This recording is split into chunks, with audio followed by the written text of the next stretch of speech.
Good afternoon. Welcome to this edition of Faith, Family, and Political Affairs. We'd like to talk to you today about this very tragic situation with young Nolan Xavier Wells, who you can see in the photograph.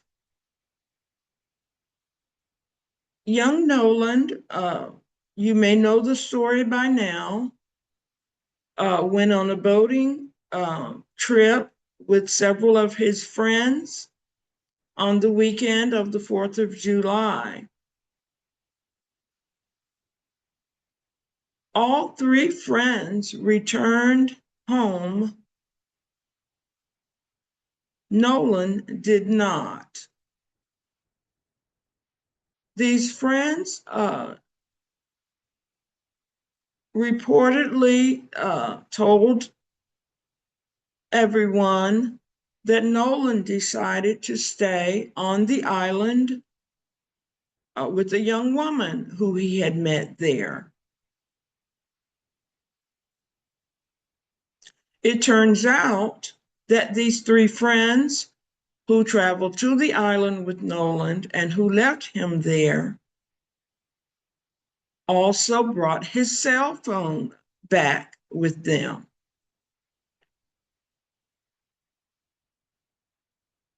Young Nolan's body would wash up on the shore of the island on that Monday morning following the 4th of July weekend. He was just 18 years old. You can see he had a beautiful, beautiful smile. He loved football. He was at the beginning of what many say was going to be a promising career. On Monday, he was about to start preparation for training for Division I as a star football player. He was out with some friends to have his last big celebration before buckling down to prepare for his career.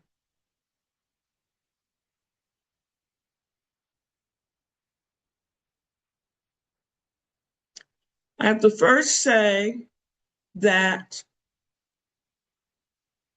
our thoughts and prayers are with the family of Nolan Wells, with Miss Christine, Mr. Elmore, and with the siblings of Nolan who are left behind to mourn his passing.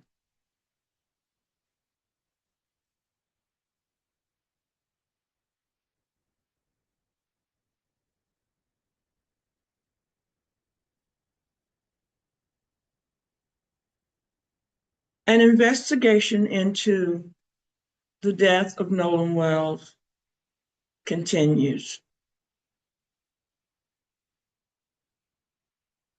There are many troubling aspects of this investigation. A former judge in Mississippi, where this tragedy occurred, a former judge who served on the bench in Mississippi, his name is Judge Carlos Moore. He says this is a very suspicious investigation. He says that several procedures that are commonplace in an investigation of such an occurrence, some of the procedures are not standard. For one, he says that by now, some suspect should be in custody. There should be some questioning and perhaps at least for having his phone, having young Nolan's phone, uh, and there have been reports of an argument where he was asking for his phone to be returned to him. This was when they were still on the island. But the judge is saying just because young Nolan's voice could be heard asking for his phone back, and these young men turned up with his phone, that alone uh, is worthy of questioning.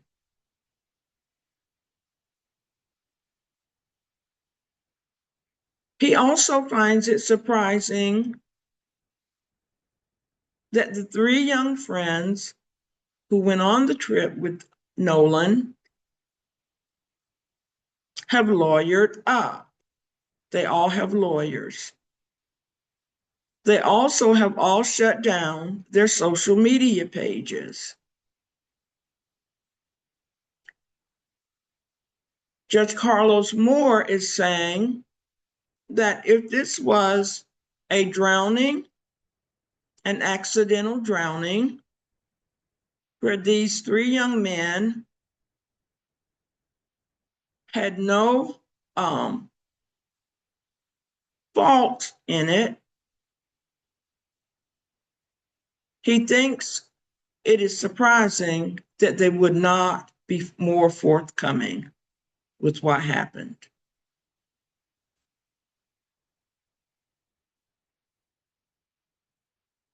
As fate would have it, race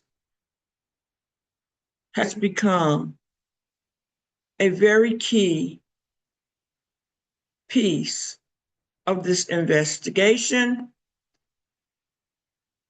and of the analysis of this tragedy. As you can see from the photograph, Nolan Xavier Wells is African American. His mother describes herself as a Black woman of some Filipino heritage. His father is African American.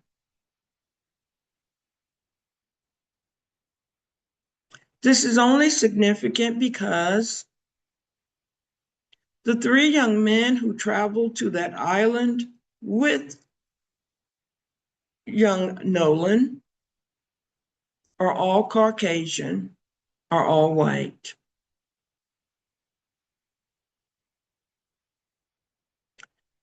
Now, when they were on the island, it appeared from the photos and videos that have been reported in media that it was a predominantly white group on the island. Certainly, Nolan was not the only African American who could be seen in the water on the beach. He was not the only one, but there were, it was a predominantly white crowd.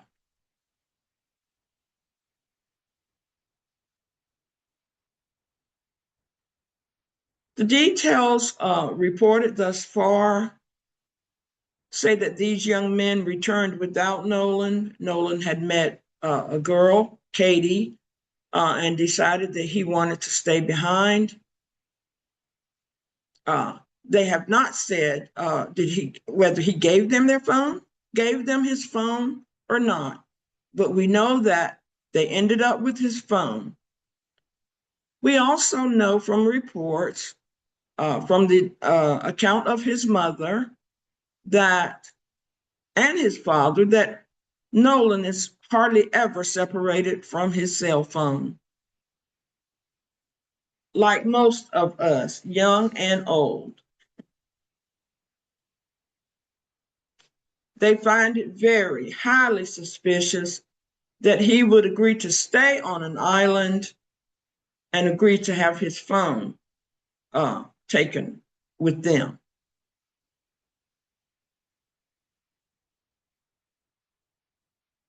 Um,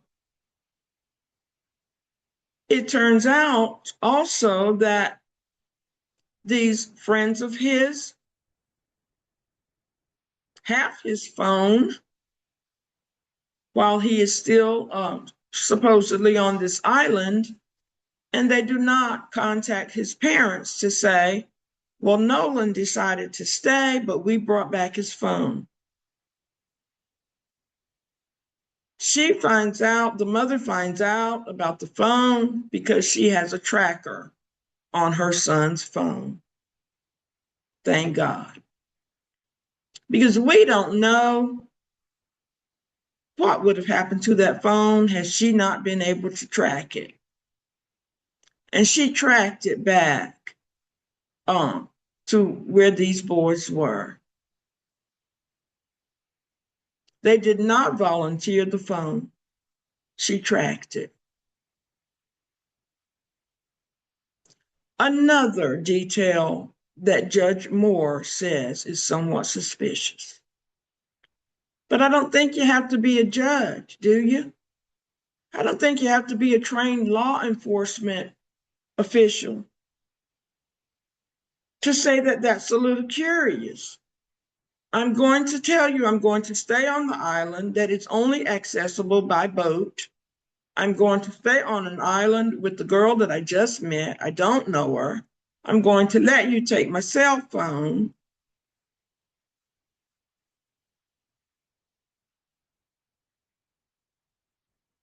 And you're not going to tell my mom or my dad, and you're my friends.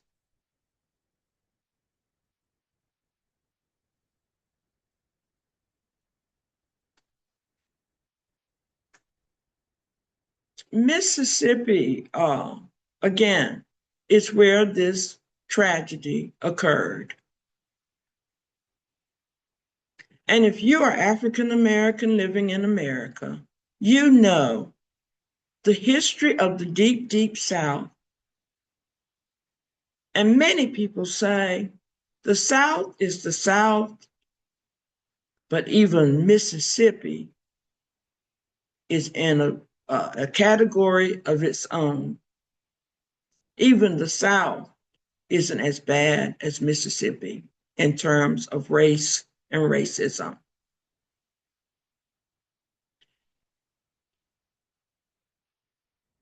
African Americans in this climate that we're in the age of Donald J. Trump and the highly suspicious Supreme Court that just took away our Voting Rights Act and continues to dismantle diversity, equity, and inclusion programs.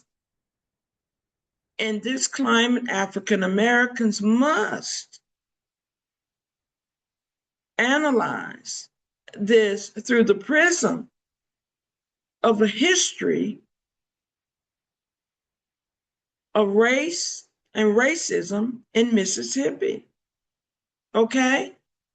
This occurs in Mississippi, where Medgar Evers was murdered, the civil rights leader,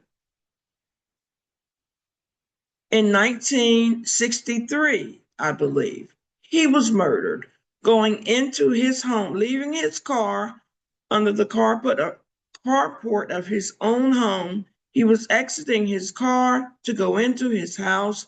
He was shot dead.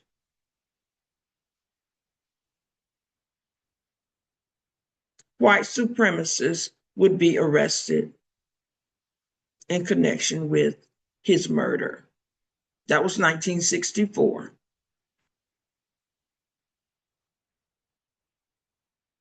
And keep in the back of your mind that the Civil Rights Act, which Dr. King and all of his lieutenants, Ambassador Young, Andrew Young, Reverend Jesse Jackson, Reverend Ralph Abernathy, and of course, I must mention Coretta Scott King many other names. They all were fighting for that Civil Rights Act and the Voting Rights Act at that time. Medgar Evers was a part of that movement. Most of the activity of Dr. King was in Atlanta, some of it in Montgomery.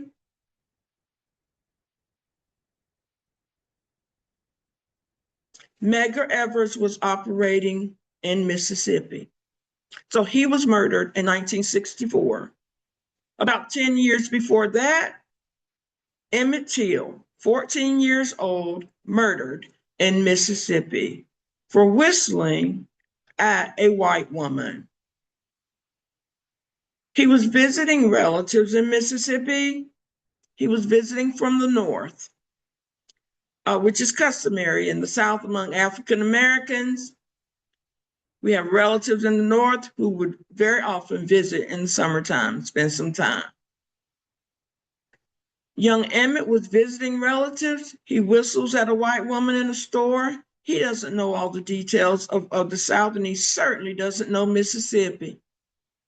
So later on that night, they say members of the Klan. If you don't know what the KKK is, Ku Klux Klan, please Google it. They say they came to his relative's home, snatched him out of the home. His body would later turn up, waterlogged in a body of water, drowned, killed, also badly beaten. They say that his body was so distorted, his mom could barely recognize him. 14 years old. This is the history of Mississippi. And we cannot forget the 3 civil rights leaders, workers who came down to help Mississippi residents register to vote, which was a life-threatening activity in the 60s, certainly in the late 50s and 60s. James Chaney, Andrew Goodman, and Michael Schwerner. They were part of Freedom Summer when several of the civil rights organizations were coming south to help people get up the courage to vote, register, and vote. These 3 young men came down. It is said that several of the law enforcement people were involved and several business people in the town. They concocted some reason to have these young men arrested. They released them in the middle of the night. They chased them down and killed them, murdered them, and then hid their bodies and covered it up. The FBI had to go down to Mississippi to find out what happened to these 3 young men. Remember those names: James Chaney, Andrew Goodman, Michael Schwerner.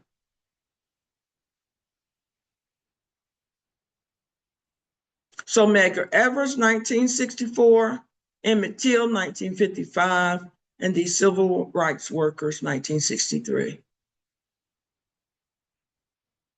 Mississippi has that kind of history. And you would think in 2026, we don't have to be cognizant of that, but we do. Past is prologue.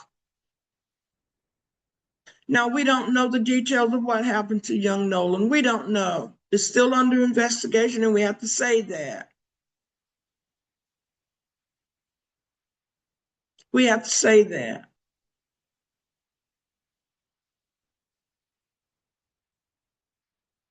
But as the judge said, Judge Moore, if this was an accidental drowning and you were there with your buddies, and one of your buddies accidentally drowned, would not you make sure that you told everything you knew about it?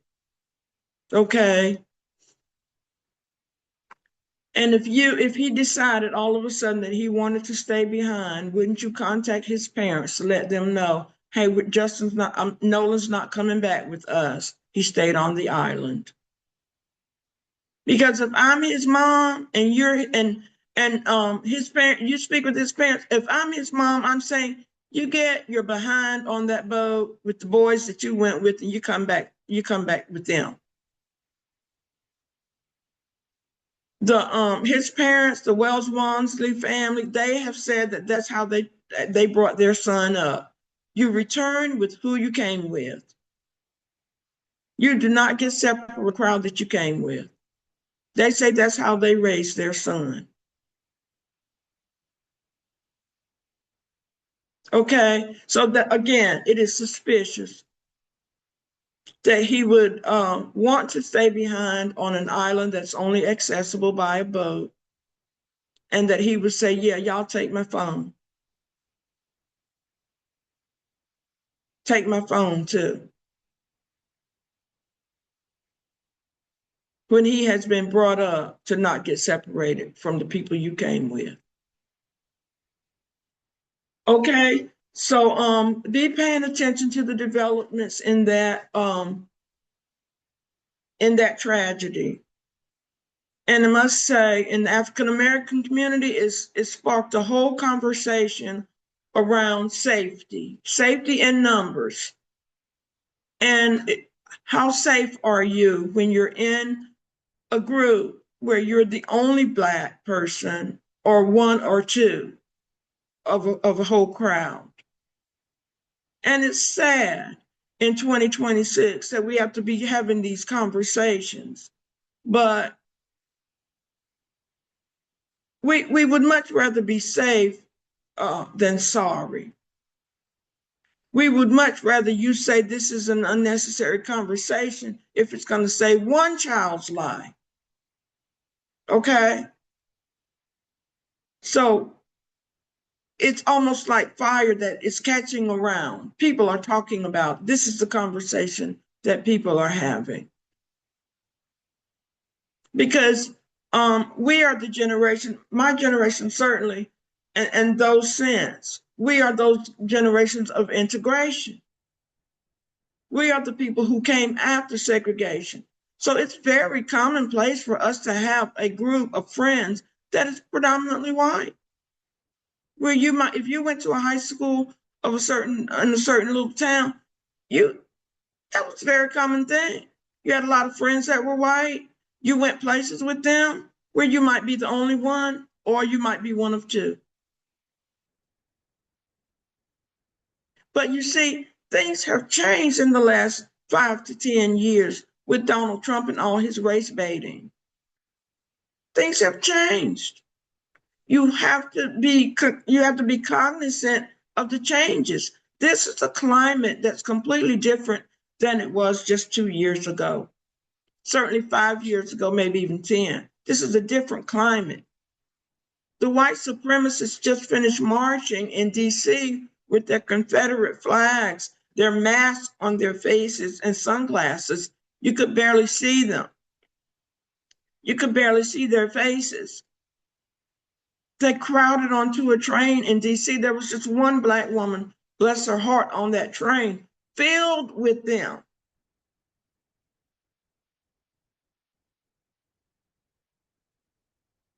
All of this inspired by this president who does nothing but race bait. And now a Supreme Court that has taken away the Voting Rights Act, diminishing Black voting power, making it clear that they are on the side of this president. And it has emboldened these white supremacist groups.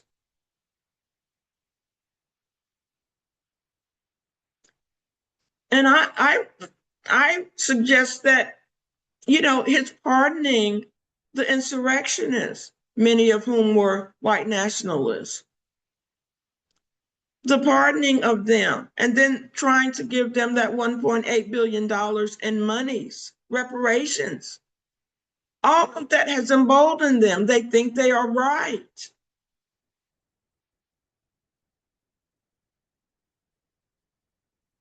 It feels like when they say make America great again, they mean make America white again. And the young Stephen Miller has even said he would like to see as many Hispanics uh, removed from the country as possible. He would like to see about 100 million or 200 million of people of color just not be here anymore. How do you accomplish that?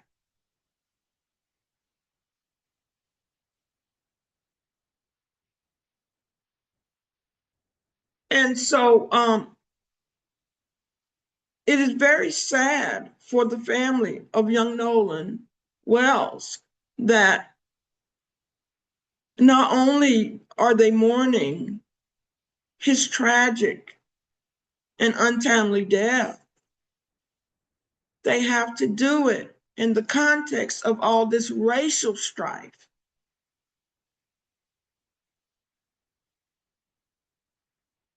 It's clear that he was living a normal teenage life. He had a lot of white friends, he had some black friends. You know, he was grounded. He knew he was determined to be a great athlete. He was working hard toward his goals. They had raised a good son who did not deserve what has happened to him.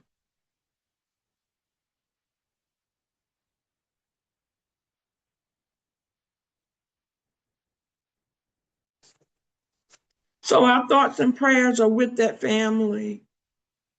Um, and I have to say this, I have to say it. My thoughts and prayers are also specifically with African American families right now. There are reports of more disappearings of young Black people or of lynchings. A young woman who was interviewed on the Don Lemon show, she runs an organization called Jillian. She is tracking lynchings or cases where people are being found hanging in trees, lynched. Not in the 50s, not in the 40s, right now.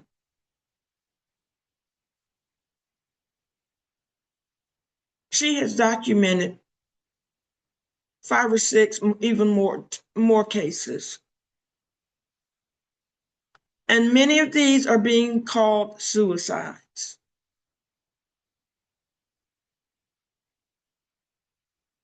And in the African American community, certainly this is a generalization, but it is highly unusual.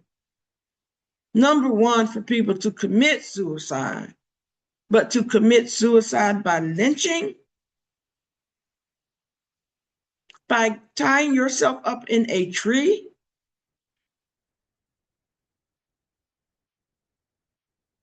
Okay, America.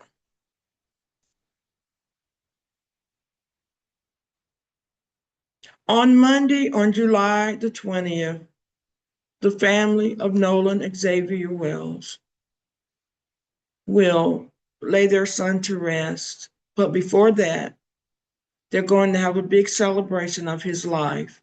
As his mother describes it, Nolan would not want them to be sad and sitting around, moping and crying over him. He was full of life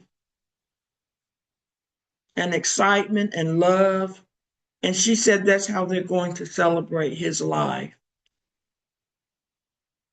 Um, you can look up the griot to get the details of his homegoing celebration, but it's on July 20th.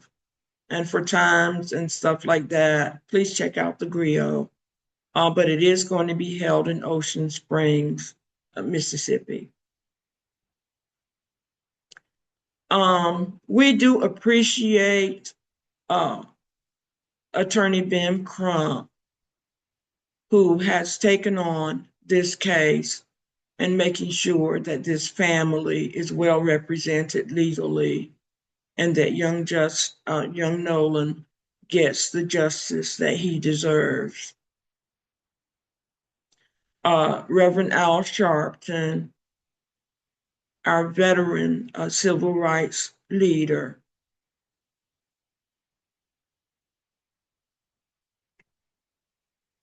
of National Action Network, will be the officiant for young Nolan's services. And I must say, it's very sad for the African American community, for Reverend Al, and for Mr. Crump, that we continue to have to deal with circumstances like this. It is heartbreaking. I pray their strength. I pray that they are all able to get through what is going to be a very difficult day for that family, but I believe for the African American family.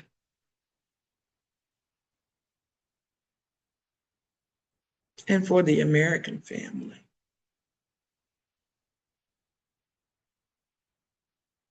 We grieve this loss. Such a young, promising life. And we just pray that his last hours were not brutal.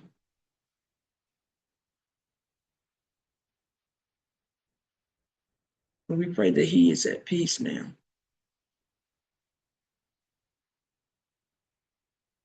But this loss must not be in vain. Let's learn from it, African Americans. Let's learn from it. Protect our children as best we can. Pray over our children. You know that 91st Psalm. He shall give his angels charge over thee to keep thee in all thy ways. Pray over your children. This is a different time than even 2 years ago, 3 years ago.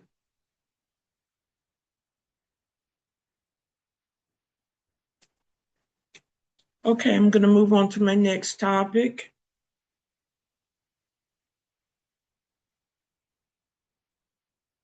It seems that there's a problem in Georgia again.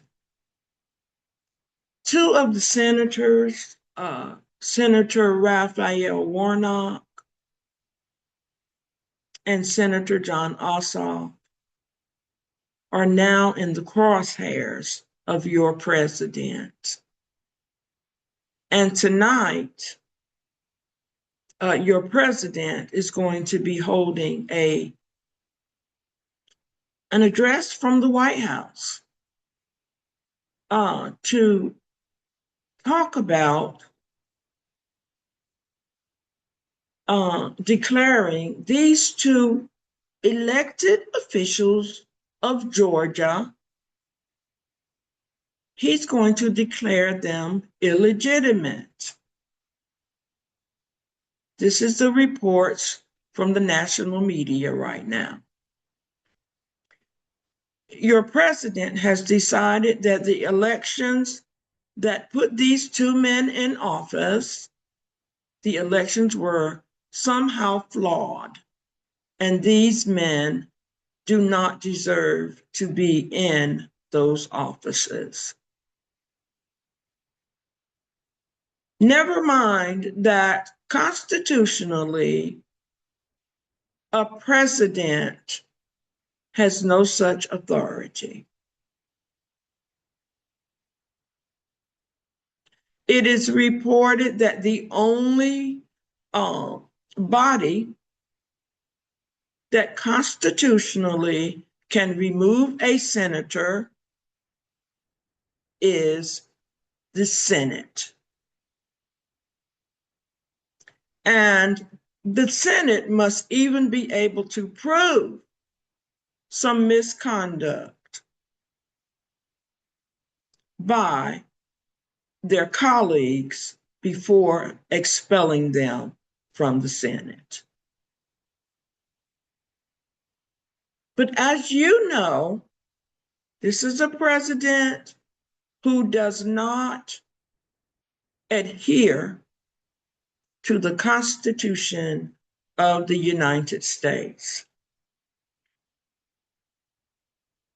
He treats the Constitution like it's a rag.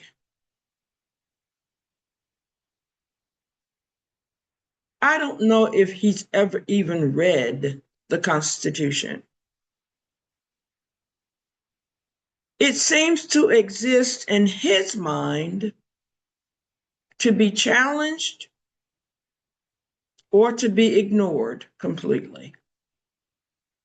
I say that because the Constitution requires a president to go before the Congress before taking this country to war.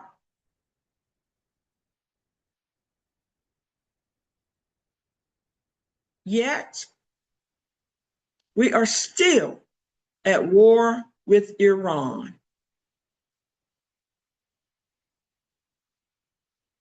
Despite his early comments, along with his Secretary of Defense / War, Pete Hegseth, despite their early statements that they had obliterated Iran's ability to fight back and that it would be a very brief war. In fact, they weren't even calling it a war at the beginning of the conflict. And Netanyahu of Israel was spearheading this war. It was really supposed to be his war. And because the United States was not able to stop him from going to war, this is what the president and his cohorts were saying at the time, because they could not prevent Israel from going to war with Iran, they reasoned that Iran would then strike back at the United States once Israel attacked them. So they decided in their wisdom, Trump, who has never worn the uniform of the American military services,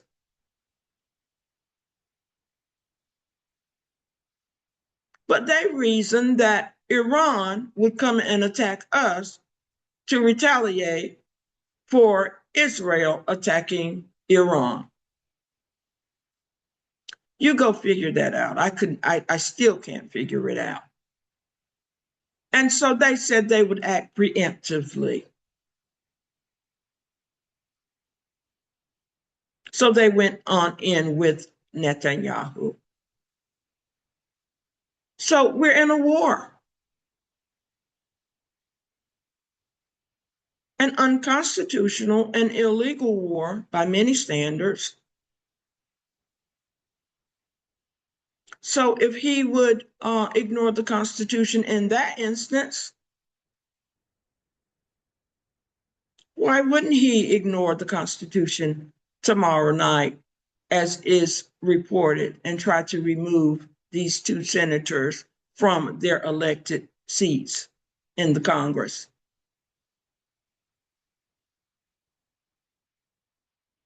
He has also violated the Constitution by trying to pay off the insurrectionists from January 6, 2021. Check out the 14th Amendment, Sections 2 and Sections 3. Section 2, he should never even have had a chance to be president a second time after leading an insurrection. But I think we have Chief Justice John Roberts and his Supreme Court to thank for that. Because however they interpreted the Constitution at the time, it allowed Donald Trump, who led that insurrection, egged it on, encouraged it, tried to get his vice president not to certify the election, not to follow the traditions of the country, to have a peaceful transfer of power. This president did all of that.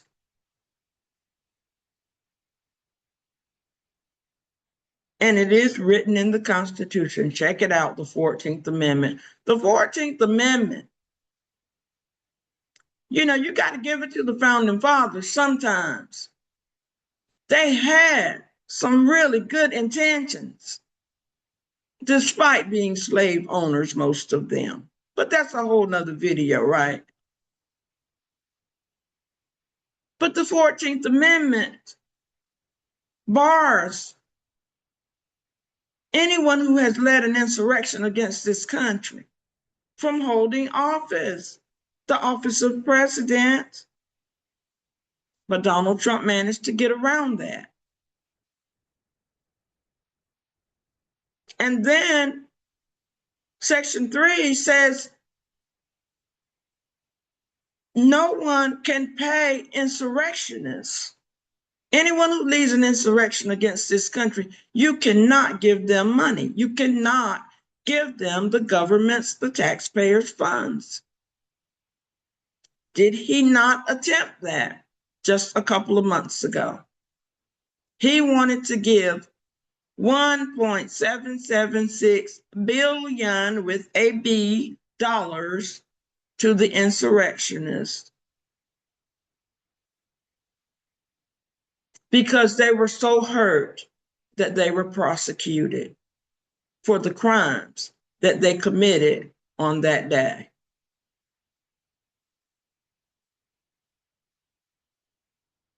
So, again, some people take comfort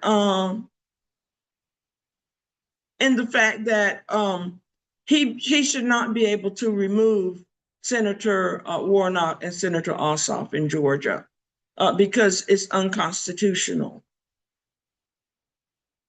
I say, let's wait and see. He has done so much that's not constitutional. And I won't say he's gotten away with everything, but he's still in the White House. He has not been successfully impeached. He has been impeached twice, but he has not been removed from that office. And for Donald Trump, that's a victory. He doesn't mind what you say about him as long as he's still in that office and he still wields a certain amount of power. And whether you like it or not, the presidency of the United States is power. So he breaks the Constitution and he makes null and void that bold statement that we used to be able to brag about in the United States when we say no one is above the law.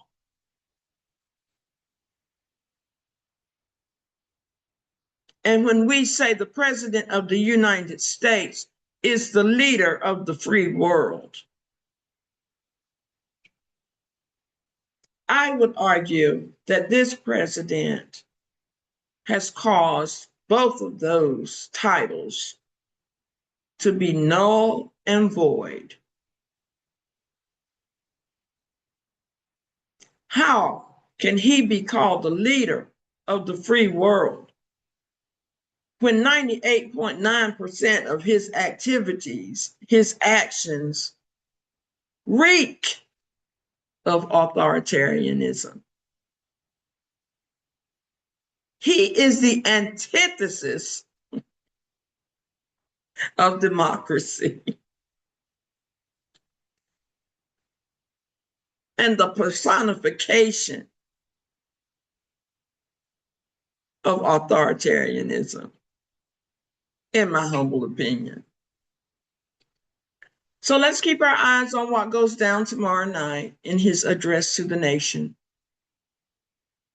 Senator Warnock is not moved by this. He's ready. Praise God. He's ready.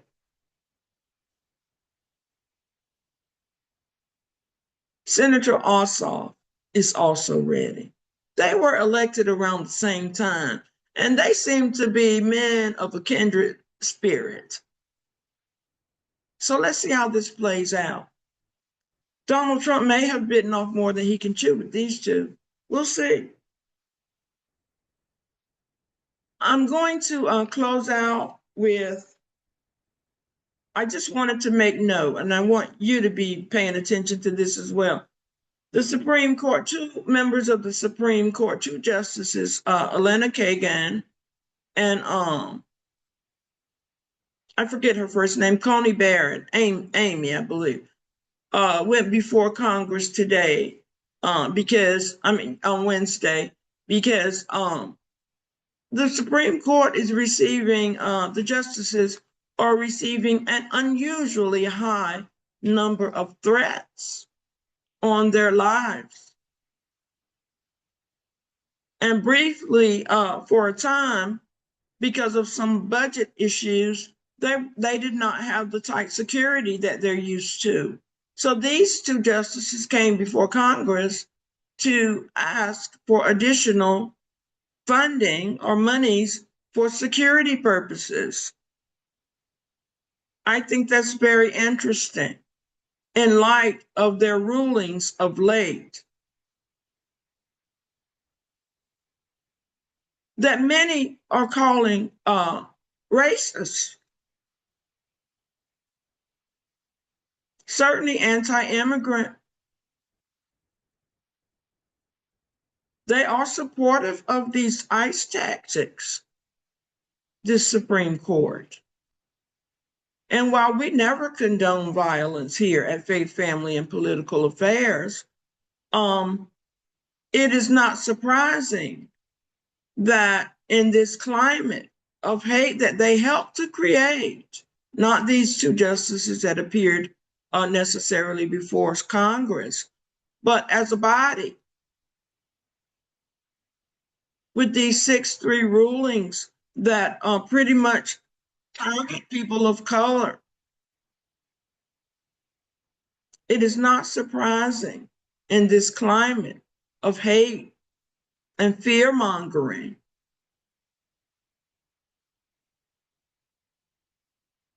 that they have too become targets.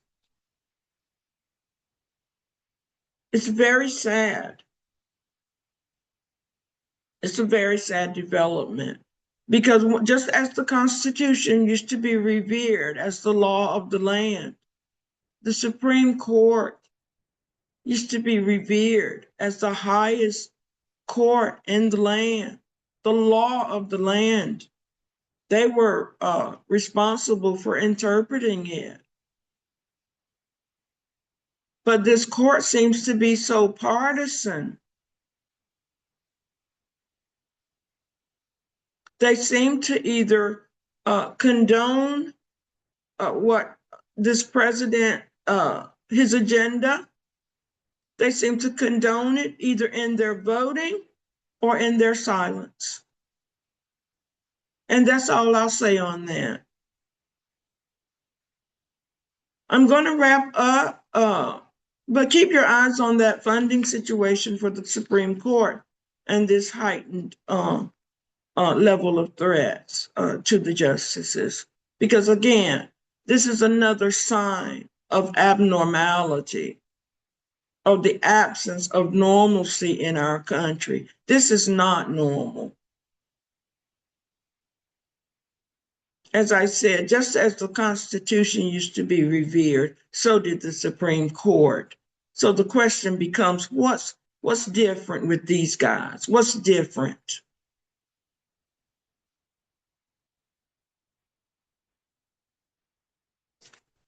Okay, so I'm going to wrap up just with remembering, um, because I don't want people to forget this occurrence during the 250th celebration of the country.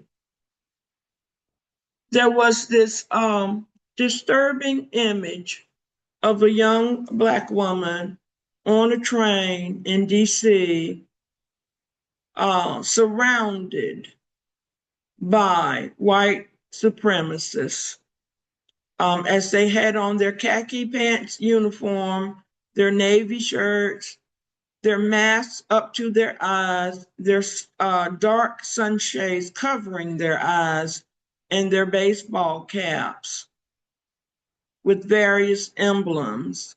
Um, I noticed on their shirt sleeve was the small Confederate flag. And as they marched through the streets of DC, heading toward the 250th celebration events, as they marched through, they carried the Confederate flag. So this young woman, who was probably just going about her regular day being on the train, was absolutely surrounded as they stood, above her, holding on to the rails and all, in the car, in the train. Um, the look on her face, I shall never forget. I say it was not a look of fear, although she had a right to be afraid. It looked like she was the only person on the car, but she was certainly the only Black person on the car. And her eyes, I didn't see fear, but I saw uncertainty, shock, surprise. You know how when you're in a place and a fight breaks out or something, you're wondering, how am I going to get out of this? Am I going to get out of this okay? That's the look that she had. She had a look like, what is going on?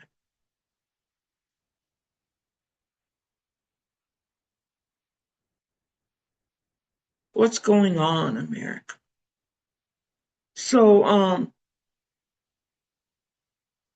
it took me back to my next faith, family, and political affairs event, which now it looks like I will be doing it toward the end of July because there's so much going on right now. Um, but who will protect African American women in this climate of hate? Keep your eyes on my scheduling for our next meetings. As I always say, this news cycle seems to be moving so quickly that I'm not always choosing the topics. It seems the topics are choosing me. Um, and I'm just trying to answer the call. I could not ignore the tragedy of young Nolan Xavier Wells. I had to come out and share my thoughts on that. But remember the lady on the train. Remember that. Remember that this is not a normal time. And you have every right. Those white supremacists that were marching on that day, they have every right to their freedom of speech. But just as you cannot shout fire in a crowded theater, you do not have the right to intimidate people. And that felt like an act of intimidation, the way they were all standing over her and surrounding her. It felt like an act of intimidation.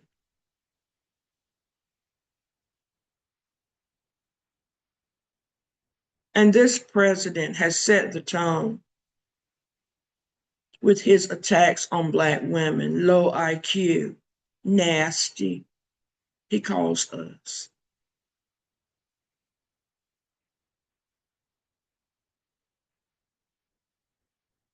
He has set the tone for his boys, for other white nationalists and other white supremacists to target African Americans in general, but in a very specific way, African American women.